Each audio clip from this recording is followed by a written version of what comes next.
Every generation has something to worry about. Today, it is screens. There are people who had come and spoken to me about their children.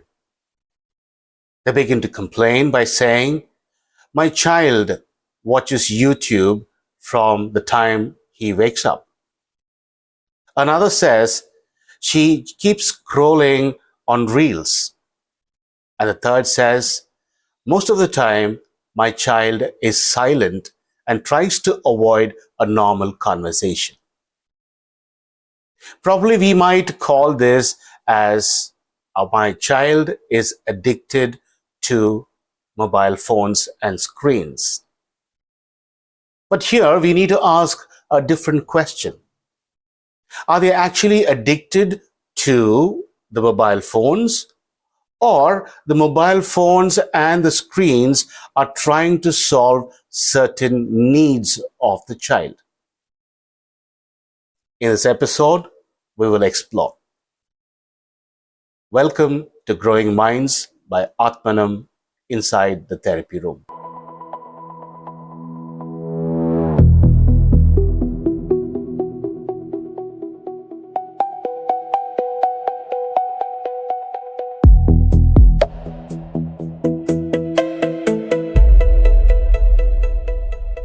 Imagine 4 children use their mobile phones for 4 hours daily. It might all look the same. The activity is the same.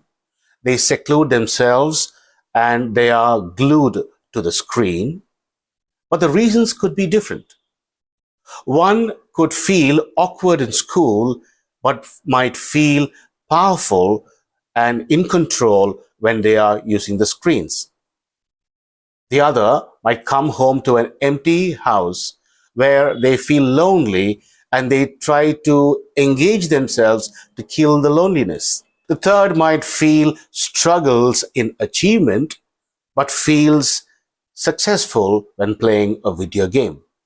And the fourth simply has nothing to do to increase their curiosity.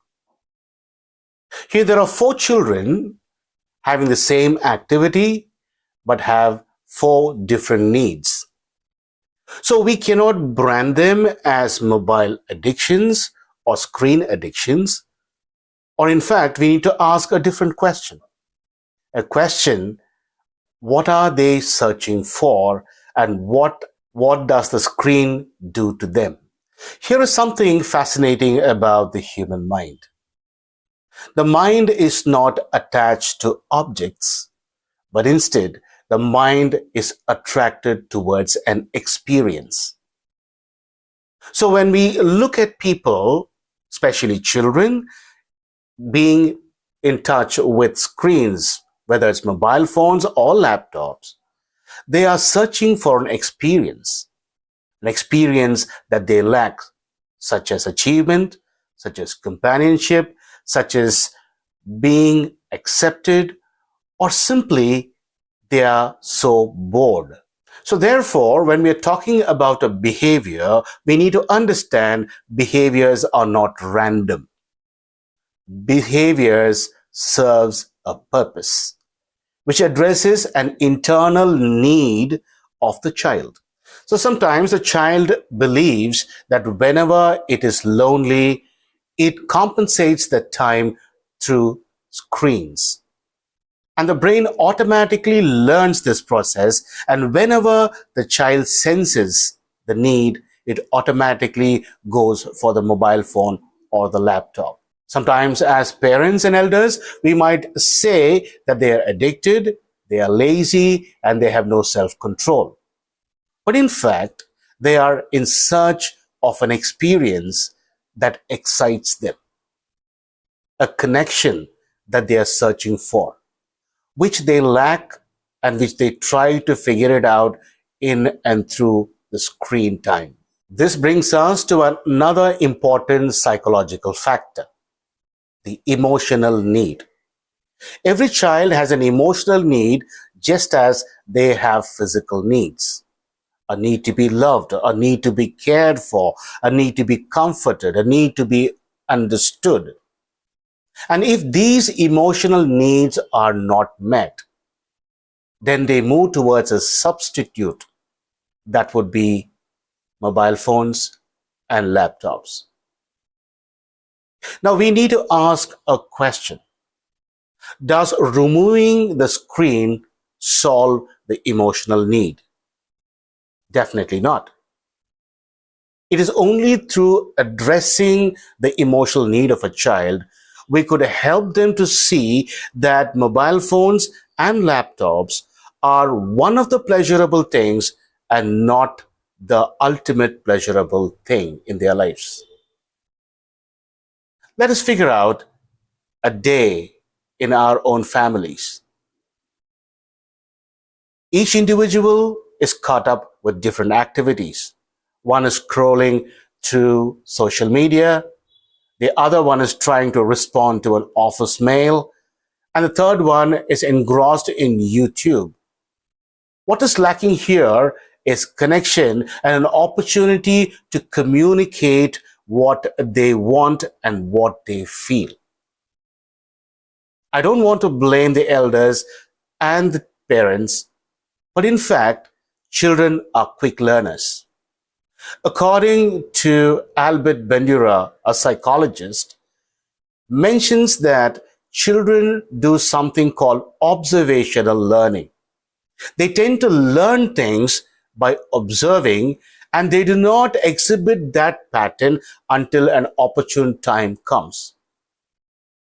So our children observe a lot, and they observe the elders. So for us, instead of helping them to achieve the emotional need, taking away the means, the cell phones or the laptop, is almost like substituting something for something. Unfortunately, they would substitute it with something else. So as elders and parents, what can we do? Involve children in activities. Cook together. Play a board game. Take a walk. Just watch something that excites. Try to have a trivial conversation. This will build in this network of connection and communication, which also satisfies their emotional need.